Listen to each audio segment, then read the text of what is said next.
Hi అండి, అందరు ఎలా ఉన్నారు? బాగున్నారా? నేను కూడా చాలా బాగున్నాను. మీరు కూడా చాలా బాగుండాలని కోరుకుంటున్నాను. నేను ఈరోజు రొయ్యలను చింత చిగురు కూర చేశాను. చూడండి ఎలా చేశాను. ఫస్ట్ ఉల్లిపాయలు వేసాను, తర్వాత అందులో ఎండు రొయ్యలు ఉంటాయి కదా అవి వేసాను. ఇలా నూనెలో వేపుకుంటే బాగుంటుందని అన్నారు, అందుకే అలా చేశాను. చూడండి చాలా బాగుంది కదా. మీరు కూడా చేస్తే నేను చేస్తే వంట నచ్చితే కామెంట్ చేయండి ప్లీజ్. చింత చిగురు చూడండి చాలా బాగుంది కదా. అమ్మో, చింత చిగురు కొనాలంటే చాలా కష్టం అండి బాబు, చాలా రేటు ఉంది. కానీ ఇయర్లో ఒకసారి కదా వచ్చేది, తినాలి కదా, తప్పదుగా కొనుక్కోవాలి కదా మనం. చూడండి చాలా బాగుంది కదా,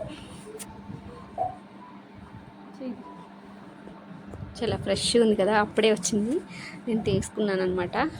ఇదైతే 100 రూపీస్ అయిందండి. ఇంకా మా పిల్లలకి చాలా ఇష్టం, మేము కూడా చాలా బాగా తింటాము. ఇలా బాగా రెడ్గా వేపుకున్న తర్వాత చింత చిగురు వేసేసుకోవాలి మనం. నేను చేసేది నచ్చితే లైక్ చేయండి ప్లీజ్, కామెంట్ చేయండి, సబ్స్క్రైబ్ చేయండి ప్లీజ్.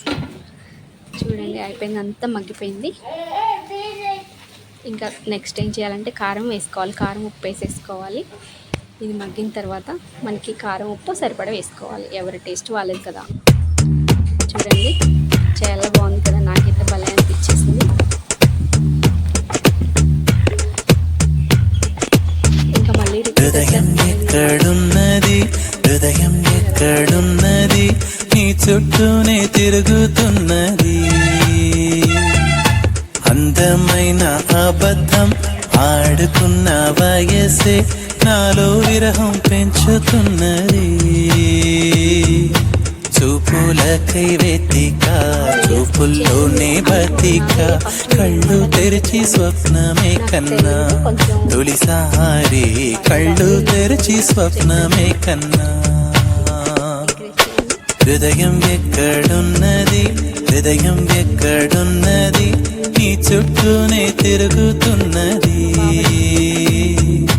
అందమైన అబద్ధం ఆడుకున్న వయసే నాలో విరహం పెంచుతున్నది.